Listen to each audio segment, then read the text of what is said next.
Good evening, everybody. My name is Russell Spatz. I'm an alcoholic. I'm a member of the South Dixie Group from Miami, Florida, and it's good to be here. I haven't found it necessary to have a drink, nor have I had a drink since January 25th, 1981, so I'm in my 43rd year of sobriety, and I just want to share a little bit about my journey.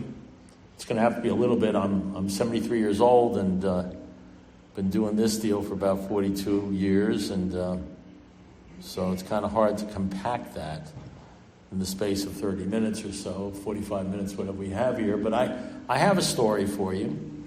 I have a testimony. I never had a story before. I never had a testimony before. And every year my testimony, my story gets clearer and clearer and clearer, although I think I've got a little bit of senility now because I find it hard to remember a lot of things. But I remember certain things. I remember the important things that God, the Lord, wants me to remember. So I got a story. I'm going to try something a little bit different tonight. We'll see how it goes. We'll see how it goes, just for the heck of it. I've been doing step series since I was like 5 years sober. And, speaking around, doing step series and different things since I was 5 years sober. So I can't even do the math on that. 30, 35 years, something like that. And there was a time, and I know a lot of you guys have sat through my series up till now, and I like to focus on God and faith and things like that, and which I think is extremely important. It's not a big deal. Nobody's getting gypped here. I mean, we got enough people doing steps and doing stuff like that. At least one guy ought to talk about, God, and ain't going to kill you. But the bottom line is I just sort of, I was at a meeting. What happened is when my story has changed. I've changed. I came in when I was 31 years old. 31. And which is, I don't even know what that is. That's like an age, I guess. I came in when I was 31 years old. I had two neurons working. They were waving goodbye to each other. And I've been 30. I came in at 31, and then there's 41, and there's 51, and 61, and now 73, and been married for 40-something years, and 4 kids, raised 4 kids, and 8 grandkids, and so I've changed, and the way I look at the world has changed. It says the way we get a new perspective in AA. I'm not sure we have any perspective before we come to AA. We probably have some perspective, like it's not my fault, I'm not to blame, I'm always getting screwed, you don't know who I am, why is this always happening to me? I had some perspective, but a perspective that never actually changed. I was the victim, and you were an asshole. That was pretty much my perspective on things. And if I could only get laid every time I wanted to and make a lot of money, and if I could only get my way, if only everybody would elect me as king and do what I want them to do, then life would be great. But because of bad breaks and misunderstandings, that didn't go off too well. And because apparently everybody else is trying to look for the same deal. And so my perspective was sort of either warped, or at least that's where it was and never changed. When you come into AA and you stop drinking, your perspective starts changing on some things. And I think what they say in the book, I believe the big book is true. I think they have a lot of truths in the big book. And I don't think these are truths that Bill Wilson thought up. I think the truths came from the Bible, where they were studying beforehand, and a lot of other books. These are truths from truths throughout the ages. And one of the truths in the Bible and in Psalms and whatever you want to, and in the big book, is this truth. It says, the way you'll get a new perspective is by repeated humiliations and the final crushing of your self-sufficiency. In the book of James, which was one of the primary books they used before they wrote the big book, the 3 books they found absolutely essential were 1 Corinthians 13, Sermon on the Mount, and the book of James.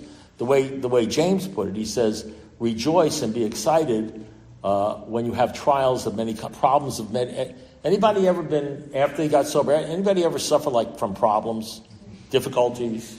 You ever been worried? You ever woke up at 3 o'clock in the morning with all sorts of shit going through your mind, and you say, I got to stop thinking about this stuff. Stuff you've been thinking about for 2 weeks and it never went away and you never had the answer. The same thing, the same problem, the same people. You wake up at 3 o'clock in the morning and you say, I got to stop thinking about this. And now you're panicking because you can't get to sleep and you got to go to work and you got to stop thinking about this. And then for 2 seconds you stop thinking about it, and then it comes back again, and It's like a horror story in your mind, and whatever, it doesn't anything. You just have a mind that's it's like bad thoughts about myself and other people all the time. Sober. Bad thoughts about myself and other people all the time. I turn on the TV, I get involved in a movie or something, I stop the bad thoughts. That's like a cure. I talk to my sponsor, I go to a meeting, I listen to a speaker, a good speaker, it stops the thoughts for a while. You understand what I'm saying? I get involved in helping another person. It stops the thoughts for a while. For a nanosecond, for 5 minutes, for an hour, I feel like a human being. And then I get in my car and I drive home, and they all come rushing back again. Bad thoughts about myself and other people. It's not the drinking. The drinking's but a symptom of disease. It's some sort of disease that centers in my mind, not my body. And now I'm 3 years sober, and I'm 4 years sober, and I'm 10 years sober, and I'm sponsoring everything in sight, and I'm doing everything you're supposed to do in AA, and I've got bad thoughts about myself and other people. Now I'm 15 years sober, and I got bad thoughts about myself and other people. And I don't know, and what do you do? What do you do when AA is not working? And they tell me in the big book, it says, I can be rocketed in the fourth dimension of existence, experience much of heaven and no peace. And I've got this AA thing down pat, but I don't have that part. That part. It says you'll lose fear of people and of economic insecurity. And I've got to say, I can teach, I'm doing steps, I'm teaching AA. But I haven't gotten that promise where you'll lose fear of people and of economic insecurity. That hasn't happened. And I got now 15 years.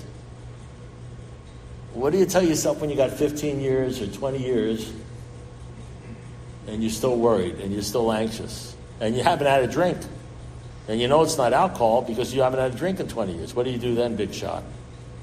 Bill Wilson wrote the big book when he was 5 years sober. Now, we know it's divinely inspired because if you ever hung around with somebody who's 5 years sober, you know they ain't writing the big book, you know what I mean?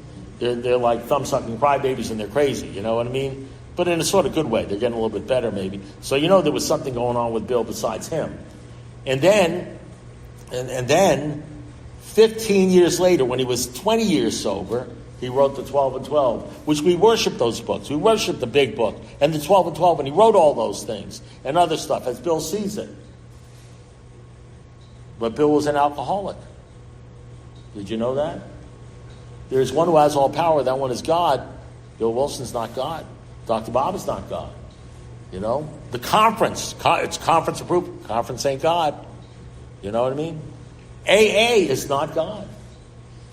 And then at 23 years sober, get this, at 23 years sober, the longest person sober in Alcoholics Anonymous, with the benefit of Sam Shoemaker and Ed Dowling and all the steps and done everything and speaking all over, the founder, co-founder of AA at 23 years sober, Bill Wilson has a nervous breakdown and is going nuts. You know? The co-founder of AA is going whack job. Almost drank. I'm not putting Bill Wilson down. I think God bless him. He's an alcoholic for everything he did. But the bottom line is I'm just telling you the truth. I mean, you're entitled to your opinion. You're just not entitled to your own facts. And he writes at 23 years sober, and he gets through it.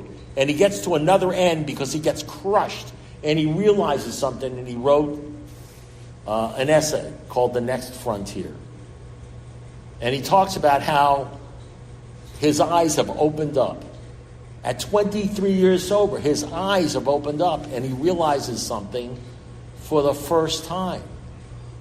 That he's been totally off base. Can you imagine that? You're reading the big book.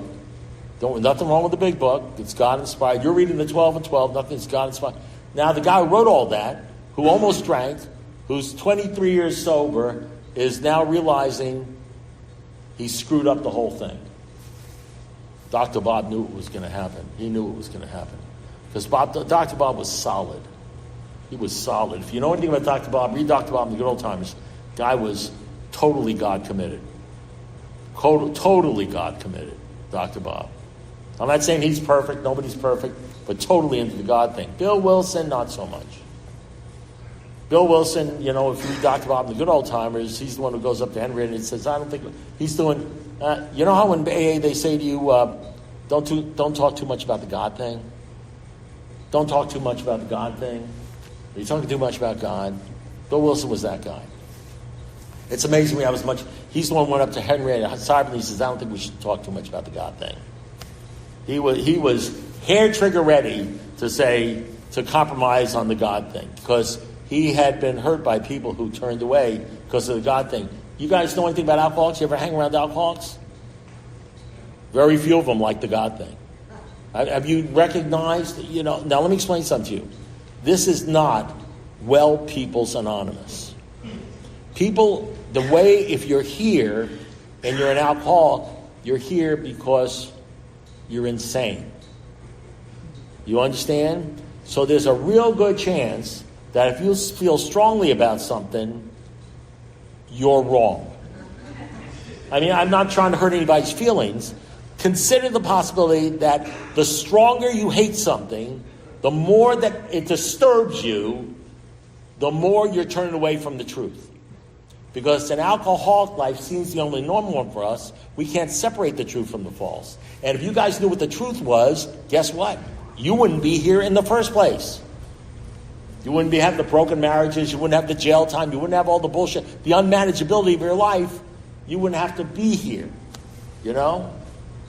And so chances are the crap you hear the stuff you hear from people that make you uncomfortable may be the most important stuff you need to hear and listen to almost force yourself to try to understand. It's a possibility. So Bill Wilson, Dr. Bob, the last thing he said, so Bill Wilson says to Henrietta this side, I think we're talking too much about the God thing. She says to him, listen, Bill, the only reason you're sober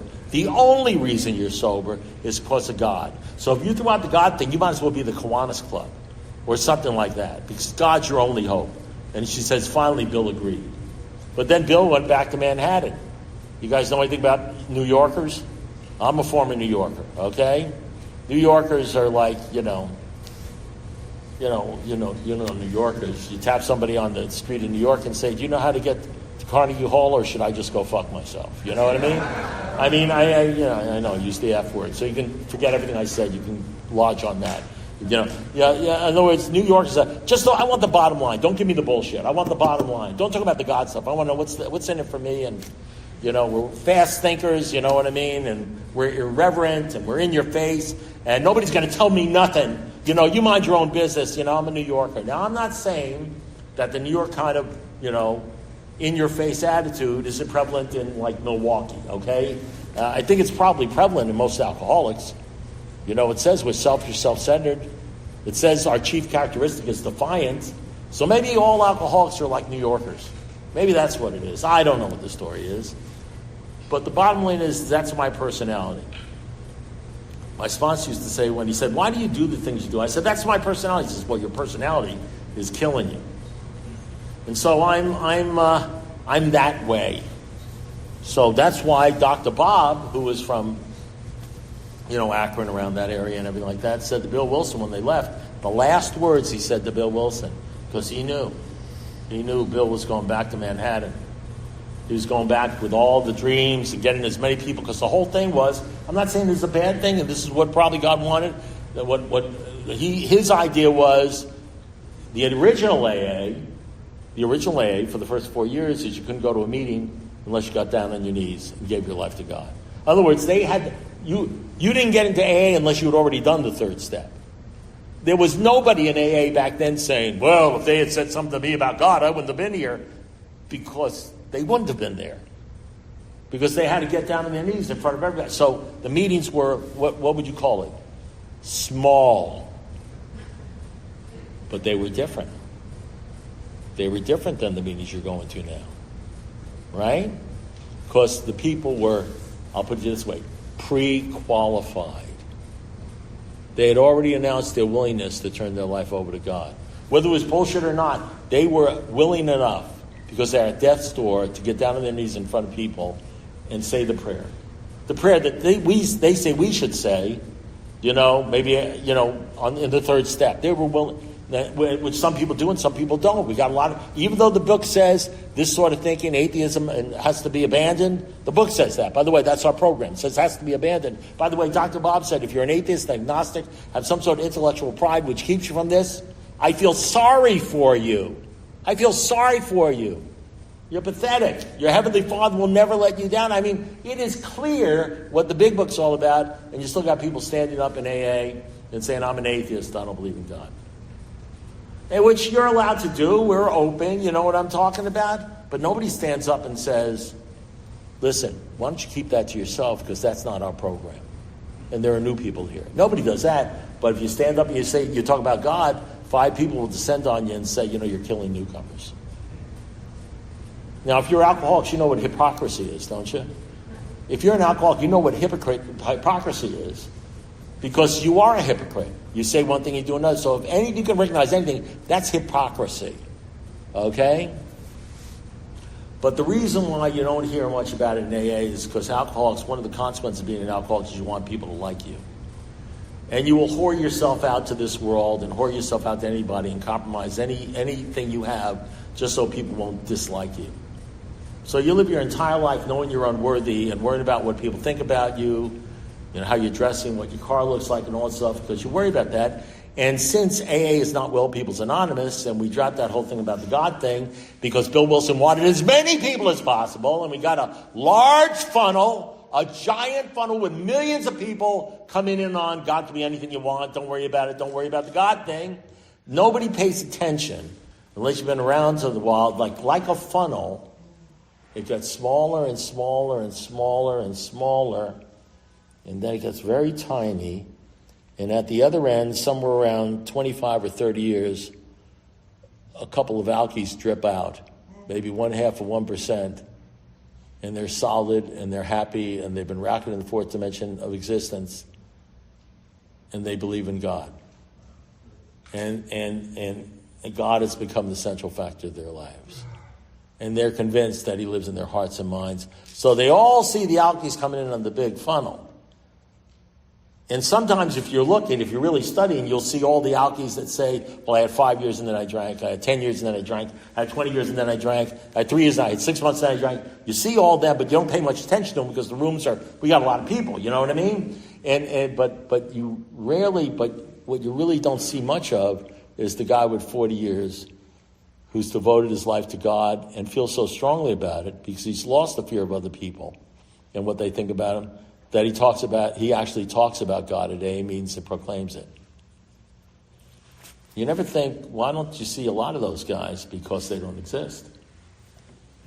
There's very few people make it past 20 years, even 20 years or 25 years. So at 23 years, Bill Wilson, the largest guy in the deal, is about ready to drink. And guess why he's ready to drink? Because God wasn't number one in his life. Read the Next Frontier. It says the real problem with alcoholics is unhealthy dependencies.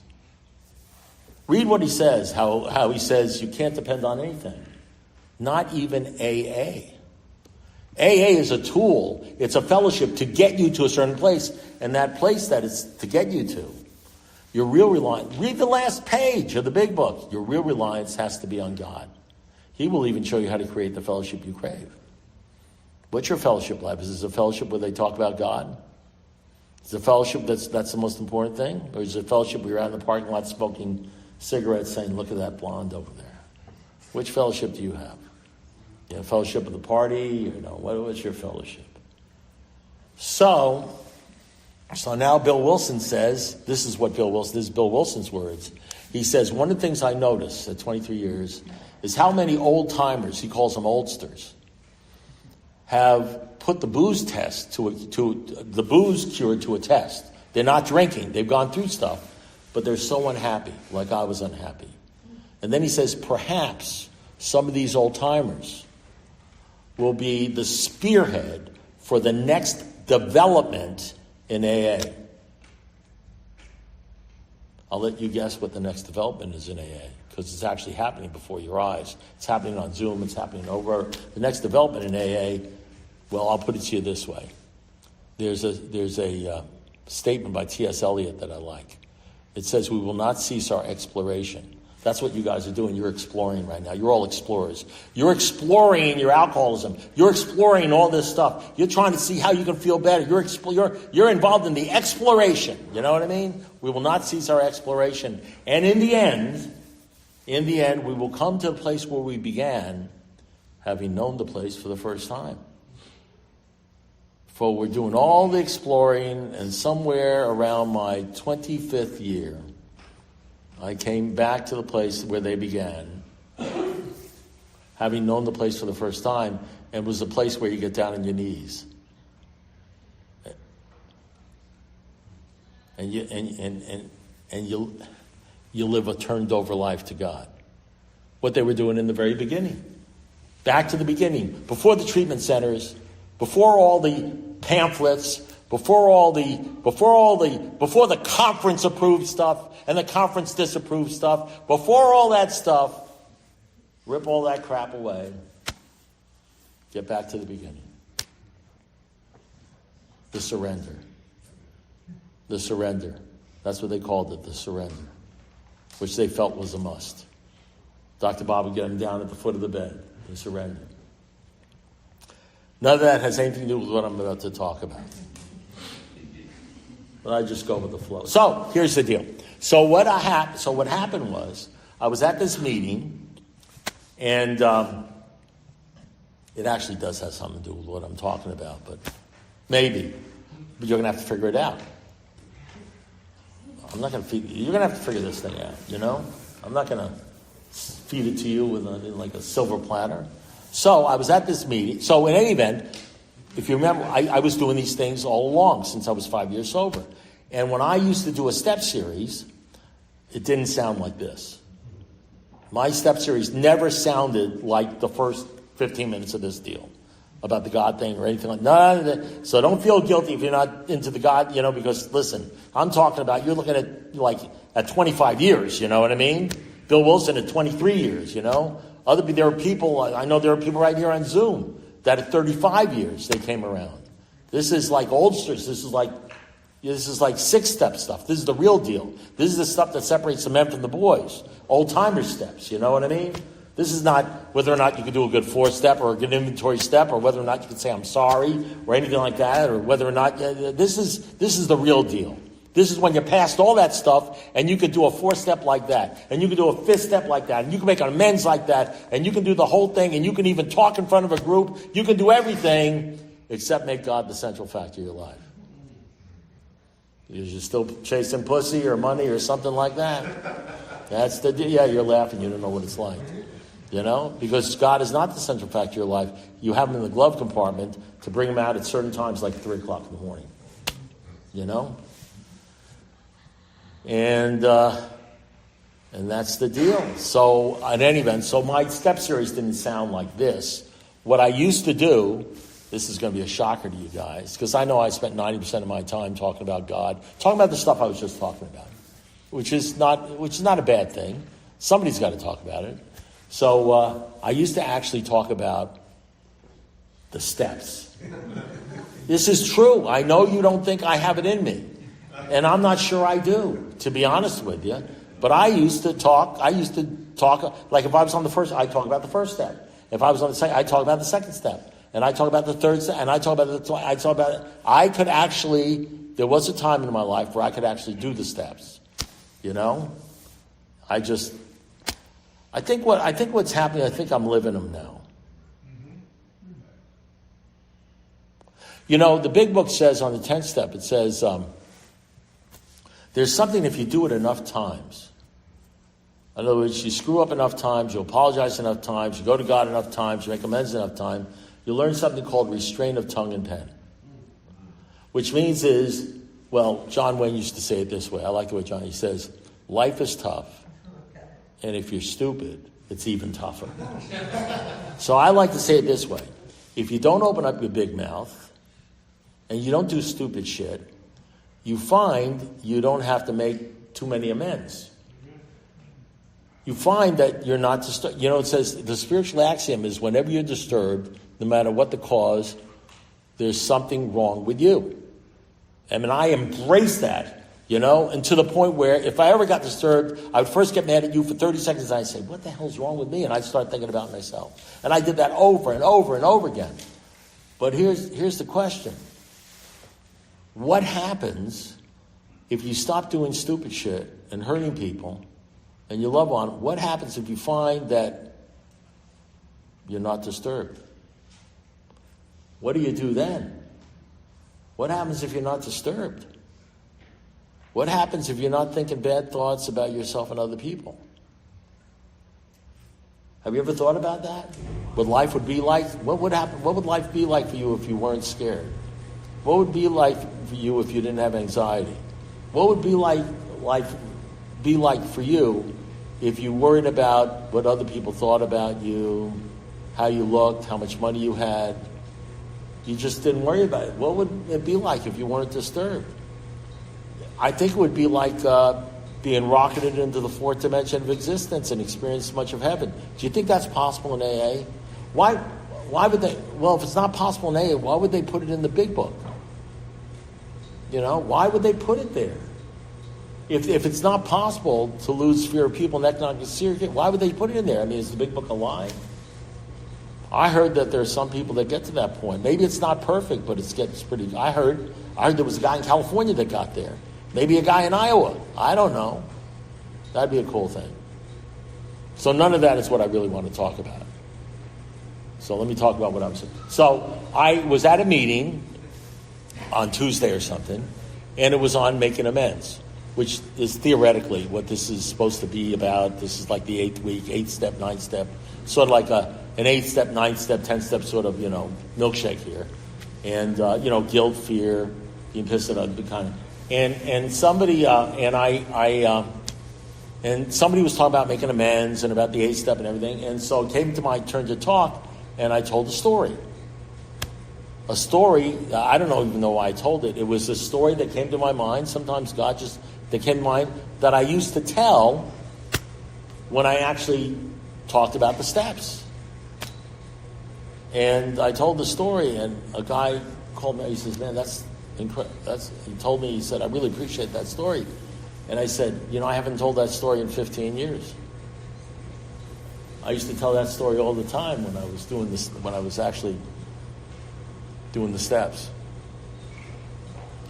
Well, I had a terrible thing to admit. You know what I mean? A guy who's supposed to be doing the step series that you don't really do the step, or maybe I do. Maybe I am doing the steps. Maybe all the steps are wrapped into what you just... Maybe I am doing the steps. Who knows? Maybe that just doesn't look like the steps. I don't know. We'll see how that works. So, in any event, I said, something? I'm going to try talking about the step. A step, like the 8th step and the 9th step. So in the big book it says, we're selfish, self-centered.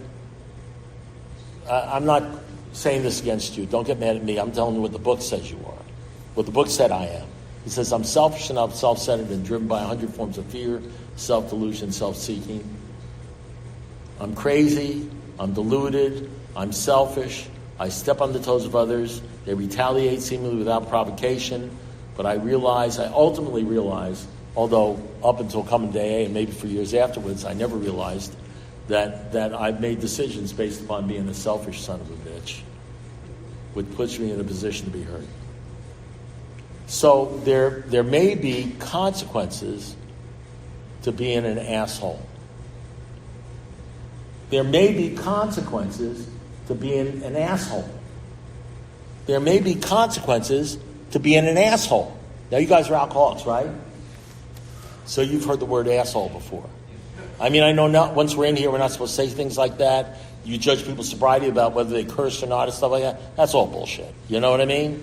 I mean, we didn't. Don't tell me you don't want to go to church. You understand what I'm saying? And you don't listen to people who talk nice, and you don't want to go to church, and you're not going to go to church, and don't shove church down my mouth, and then come in here and try to make this out like it's a church. Don't get self-righteous. Don't tell me you hate self-righteous people and then get frickin' self-righteous on me by judging people because they're not acting like you want them to act or they say the wrong word. You understand what I'm saying? Don't be so much of a flippin' hypocrite. You understand what I'm saying? Get real. I talk alky. You know what I talk? I talk the way you think.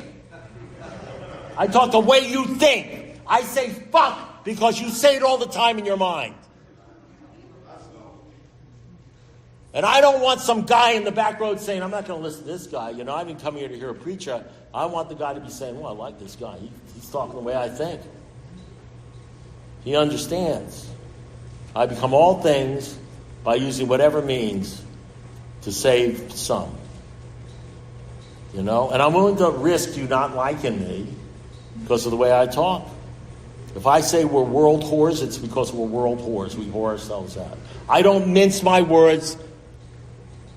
Listen, I wasn't a good boy, and now I'm gooder. I was an evil asshole. You understand what I'm saying? Now, my grandmother, Nana Ethel, on my mother's side, when my mother was drinking, and life got impossible at my house, and at 17 years old, I moved in with my grandmother and my grandfather, who were like in their 60s and 70s. And I moved in with them. And the last thing they needed is some pre-alcoholic, alcoholic 17-year-old running around looking for pussy and going crazy and going nuts. That's the last thing they need in their lives. And I'll tell you about my grandmother. She loved me. I was the prince. She loved me more than anybody. And I loved her. I come at 3 o'clock in the morning, 4 o'clock in the morning. I disturbed their lives and everything. I remember seeing my grandmother. She'd be sitting there in this chair, chain smoking Pall Malls. And all she'd be doing is thinking about the family. Oh, your Uncle Jerry, what are we going to... Oh, your Aunt Jo. Oh, your mother, what are we... Oh, this... all she did was worrying about the family. Worrying about the family. I didn't give a shit about the family. You know what I worried about? Me. You know, I think about me. My grandfather, you know what my grandmother told me? This is what she told me. She says, Russell, you're basically a good boy. Which I'm not sure I analyzed that until later on. I think that means like deep down inside, underneath all the bullshit, there may be a spark of divine in you, maybe, on a good day. That's what my grandmother used to say about me. You're basically a good boy. So one day I'm dating a gal. Her name's Lynn. And we're having, you know, I was like 18, 19 years old, so like sex every day, going crazy, you know, and all that sort of stuff. You know, I was in Alky Love, you know, Alky Love. If you guys haven't been in Alky Love, you guys have been in Alky Love. You know what Alky Love's about. You know, it's like, there's a lot of sex, there's a lot of craziness, a lot of worrying about what she's thinking about and what she's doing, and is she going out with somebody else, but, you know, and it's a lover's question, you know, that song, you know, does she love me? Is she thinking about, you know, and all that sort of stuff. And one day, after a year of all this tomfoolery, she tells me my parents who have been subsidizing me in New Jersey would like me to come up for Christmas. And I go, well, what about me? What about me?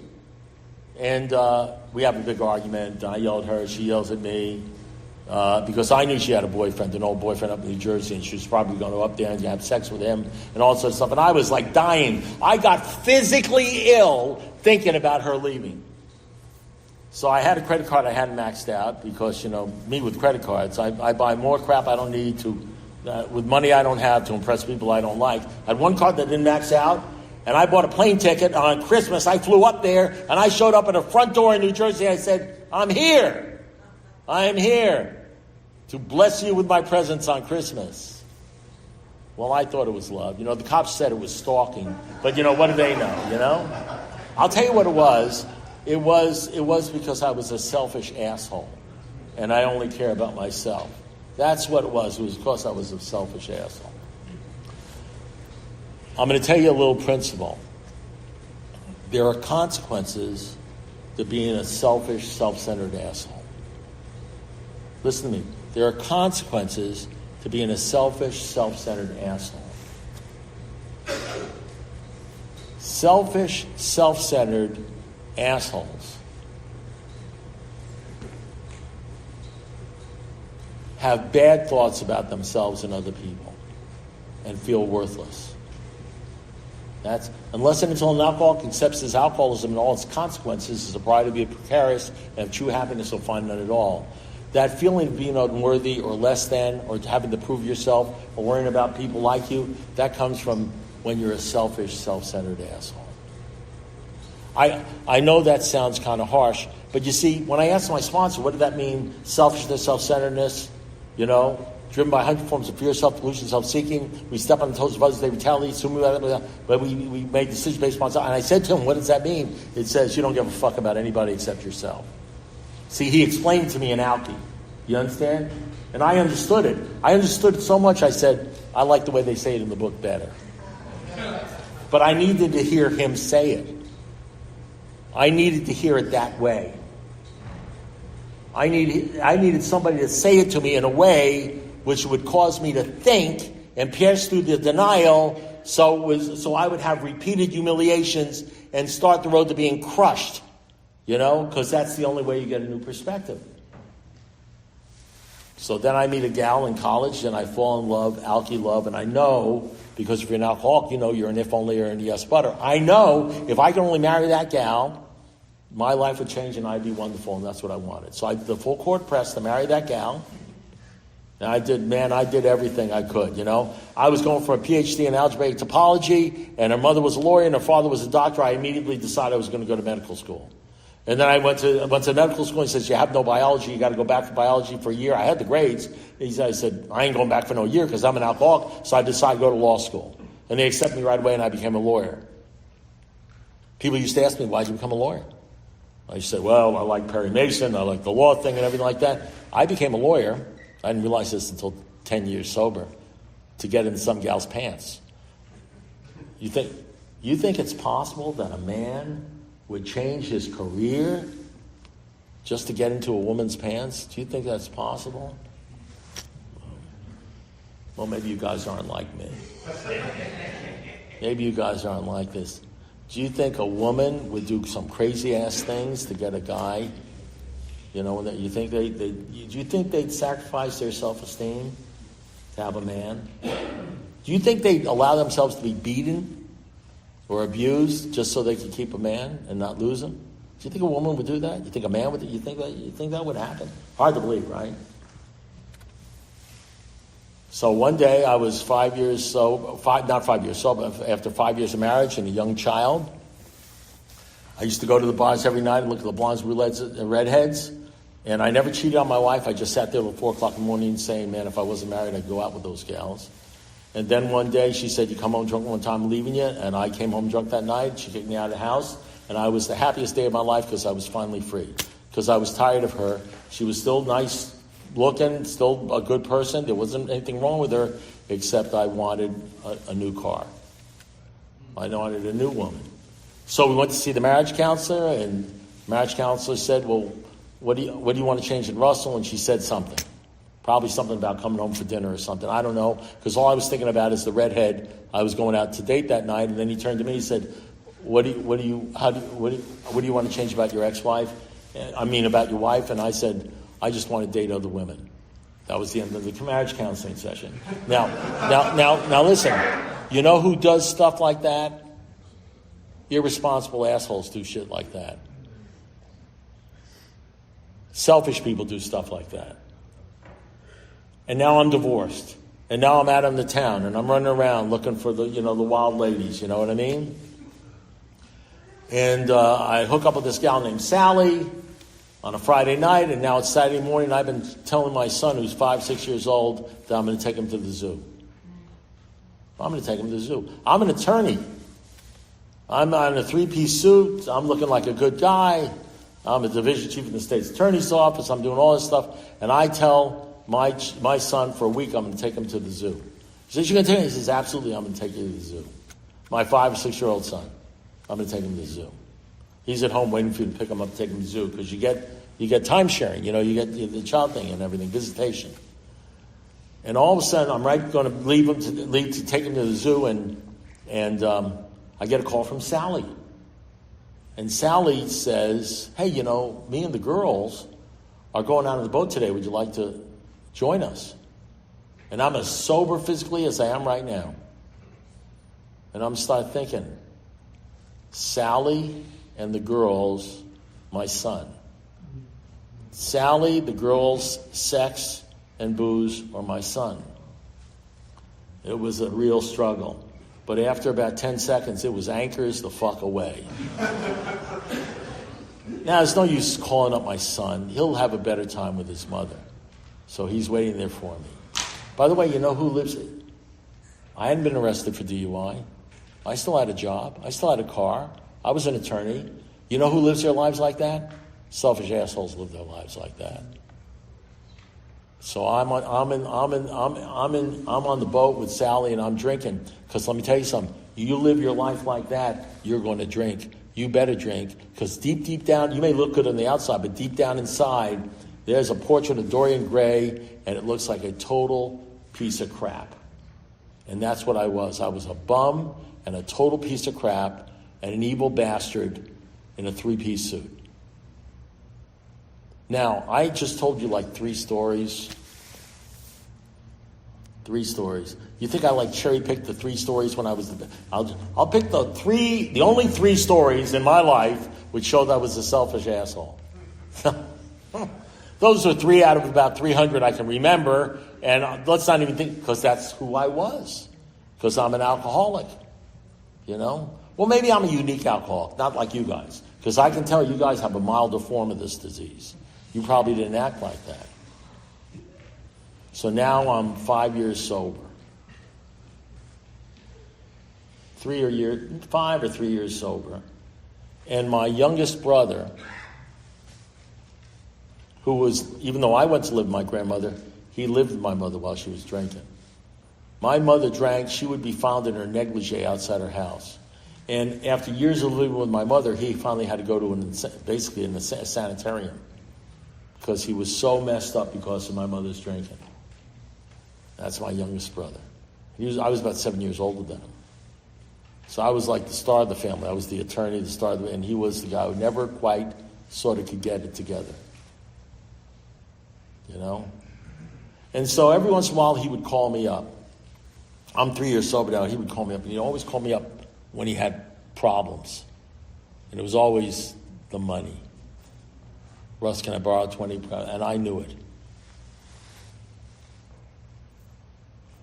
And so this one Saturday, I think it was Friday night or something like that, he calls me up and he says, Russ, he says, yeah. And I said, immediately, because I know he only calls me and he says, yeah, what is it? He said, because I know what the story. Well, I was just wondering. I said, listen, just tell me what the problem, what's the story? He says, well, I need some money because of the rent. I said, is that why you call me up? You call me up for money again? I said, when are you going to get a job? When are you going to get your freaking life together? Why do I have to keep on bailing you up? And for God's sakes, you know what I mean? You're 26 years old. What the hell is wrong with you?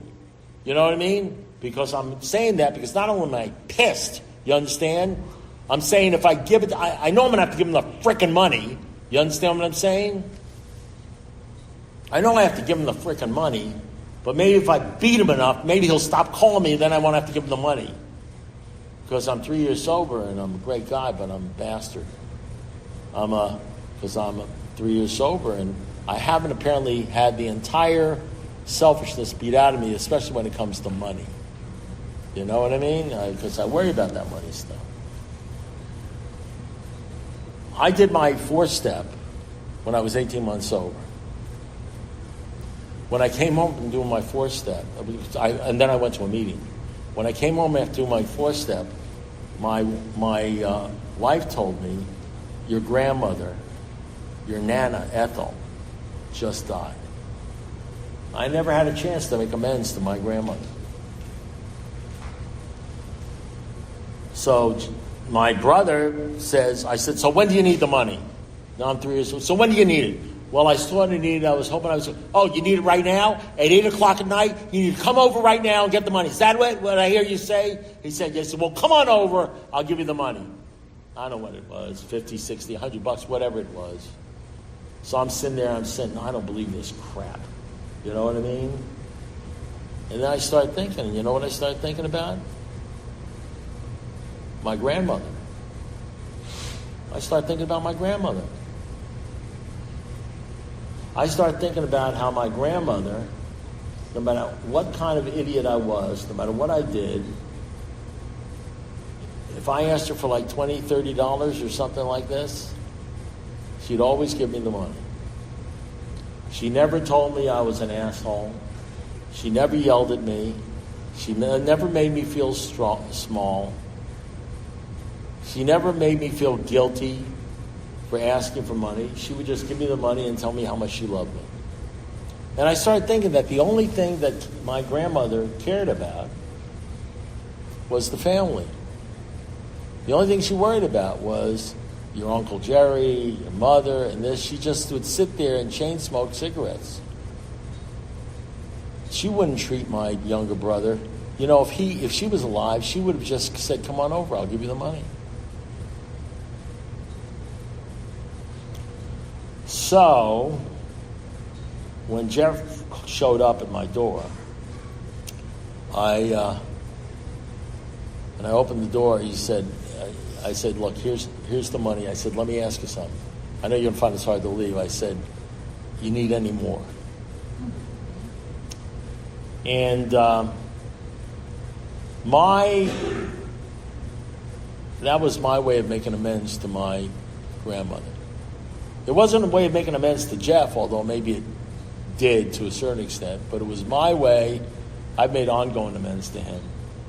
But I mean, it's my way of making amends to because I know if my grandmother was alive, she'd be worried about and taking care of the family. So my deal is, if the family's in trouble, like my uncle's been recently in trouble, and take care of, I do whatever I can within my power to watch over and take care of my family.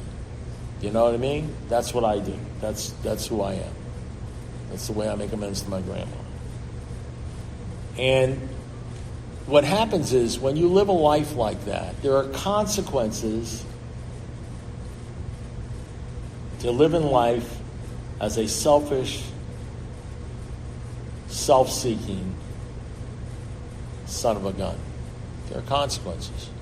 And the consequences have to do with that stuff in your mind where you realize, ultimately, maybe after 2 years or 3 years or 5 years, that all this crap you start seeing all the crap that's going on in your mind, and you realize it's just 10, 20, 30, hundreds of people that you either worry about, or you're worried about what they think about you, or you're pissed at them. You got all these people in your mind, and you can't get rid of them. They pop up.